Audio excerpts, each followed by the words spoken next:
You won't believe the scary stories and real terrifying reasons that these towns were left abandoned overnight, as these are the top 5 ghost towns that were abandoned overnight. In at number 5 we have St. Elmo, Colorado. St. Elmo, Colorado was a former gold mining camp in Chaffee Country. Today it is one of the best preserved ghost towns in Colorado, as the entire district was placed on the National Register of Historic Places in 1979. The area was originally settled in 1878 and was made official in 1880, when gold and silver began to bring many people to the area. At one point the population reached more than 2,000 people. In 1881 the Denver, South Park and Pacific Railroad came through the area and a station was built in St. Elmo. From here the tracks continued to Romley, Hancock, and through the historic Alpine Tunnel. St. Elmo was considered the main source of supplies arriving by train for the area settlers, and eventually several merchandise stores, 5 hotels, a telegraph office, a town hall, 5 restaurants, 2 sawmills, a schoolhouse, a weekly newspaper called The Mountaineer, and numerous saloons and dance halls filled the town. The miners worked at several mines throughout the area that were rich in silver, gold, copper, and iron. In 1890 a fire destroyed the business section and the town was never entirely rebuilt. This was about the same time that St. Elmo's peaked in population with about 2,000 residents. Afterward many of the mines were depleted and many miners moved out of the area. More mines continued to fail in the ensuing years, and the closure of the Alpine Tunnel in 1910. The state of the structures paired with depleting mines led many in the community in search of new, more prosperous mining towns to call home. The railroad continued to run until 1922, and it has been said that the rest of St. Elmo's population rode the last train out of town, never to return.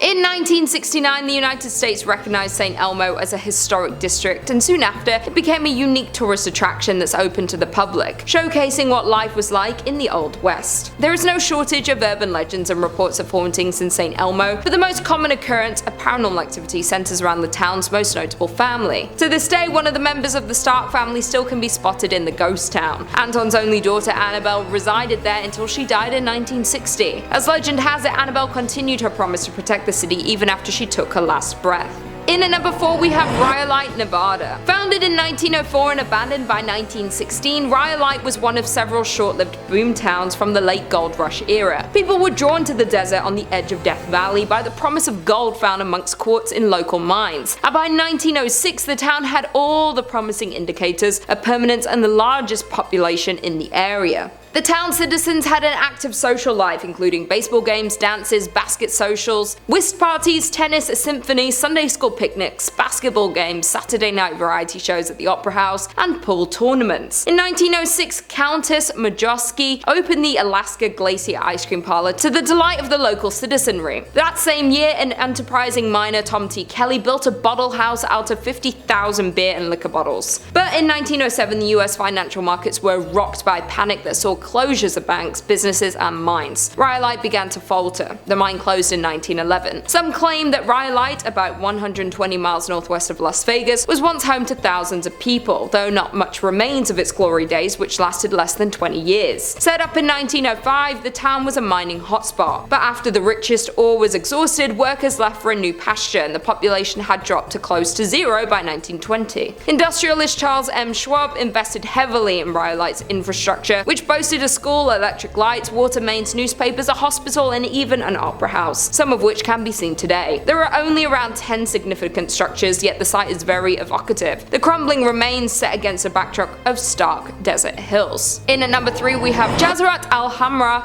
which is best known as the ghost town of the United Arab Emirates, is said to be the country's most haunted place, remaining a number of spooky events experienced by the locals and curious visitors. Jazrat Al Hamra is an abandoned village located to the south of the city of Ras Al Khaimah, one of the 7 emirates that form the UAE. The coastal territory is the region's best example of a pre-oil village, displaying 3 distinct types of early and mid-20th century Gulf architecture. The town of Ras Al Khaimah is the crumbling remains of a once thriving fishing village. The name translates to Red Island for the red and bronze color of the sand on which the town was built. The former tidal island was predominantly home to the Zab tribe, who by 1831 developed the area into a renowned pearling trade center. It was home to over 4,000 inhabitants and dozens of fishing and trading ships, and with its good fortune came expansion that continued well into the start of the 20th century. But by 1968, Al Jazrat Al Hamra became nothing more than an abandoned town. Due to a clash between the tribe and Sheikh Saka bin Mohammed of Ras Al Khaimah due to some unclear reasons, thus most of them migrated to Abu Dhabi. The village consisted of 334 buildings including 18 shops and 11 mosques, and is nearly unchanged since its people left in 1968. Al Jazarat Al Hamra, now filled-in patch of land in the south of Ras Al Khaimah, remained abandoned and untouched. However, rumor has it that this extraordinary quiet and silent village is extremely haunted by the jinns. People even gossip that they can hear the strange noise and disembodied voices near the beach of this ghost village. Many visitors also assert that they felt uneasy, like danger was lurking, waiting for them when they pressed on further into the haunted village. Some of them even claim to have reported seeing unexplainable handprints on the ruined pillars and walls, and experienced many more paranormal things within this haunted ghost town. In at number 2 we have Pyramiden, Norway. Some say that the Soviet town of Pyramiden, Norway was abandoned overnight, and for a good reason. Located in Svalbard, an archipelago situated between Norway and the North Pole, Pyramiden can be reached by boat from about mid-May until the beginning of October, when waters bordering the town are free from sea ice. Established in the 17th century, the town was used as a base for whaling and walrus trapping. Though at the start of the 20th century the culture shifted to coal mining. At first, Pyramiden was a sleepy place with hardly any residents at all, but after World War II the Soviets allocated more money to the town. They constructed dozens of new buildings, including a hospital, a recreation centre called the Cultural Palace, and a large cafeteria. In the 1980s the town's population reached its peak of more than 1,000 people, but not long, due to the wake of the Soviet Union's dissolution, the town would be left completely abandoned. As when the Soviet Union fell apart, mining stopped in Pyramiden and the miners had to leave. On March 31st, 1998, the last coal was extracted from the mine, and the approximately 300 workers who still lived there began shipping out. The residents never returned, and today the town still stands much as it was when the last men departed. And finally, in at number 1 we have Basto Village, New Jersey. There are around 28 known ghost towns in New Jersey, but this one has to be the most terrifying. Founded in 1766, the Basto village was built primarily to accommodate once prosperous ironworks. At the time, the site possessed 3 valuable resources: water for mills, abundant wood for charcoal, and naturally occurring bog iron. During the Revolutionary War, Basto supplied the Continental Army with iron, while its remoteness protected it from British attack. In 1784, Basto was bought by William Richard, whose family owned and operated the ironworks for 92 years. Following the discovery of coal and ore in Pennsylvania, in the 1840s the iron industry began to dwindle in the Basto village. Nervous they were going to run out of business, the Richards family exploited another abundant local resource, sand, to make glass. But in 1874 a house fire spread and destroyed the glass making facilities, remaining furnaces, and 17 houses that were in the town. Due to the destruction of the glass facilities, the town of Basto and the Richards family fell into bankruptcy. The Richards and many of the villagers moved away after the accident, leaving the site silent. In 1876 the property, along with huge tracts of land around it, was purchased by industrialist and businessman Joseph Wharton, with the plan of reinventing the declining town into an agricultural, foresting, and cranberry farm. But after his death in 1909, the land was held by a trust until purchased by the state in 1954 to form the Wharton State Forest. The state's plan for the town was to restore its 50-room mansion, as well as to rebuild the dam that was located on the lake, though the efforts to reinvent Basto weren't enough to save it from its inevitable end. As when the state of New Jersey bought the village with a plan of improving it, the residents didn't see a future in the town, so they all left it, with roots that can be traced back to 1766 and the last remaining resident leaving in 1989. There are more than 40 structures still standing in the historic town, including a charcoal kiln, carriage houses, stables, ice and milk houses, a blacksmith, general store, gristmill, and a wheelwright shop, though they are all left untouched since the last residents left in 1989. Well, there we have it. Thanks for tuning into this video. I'll see you in the next one.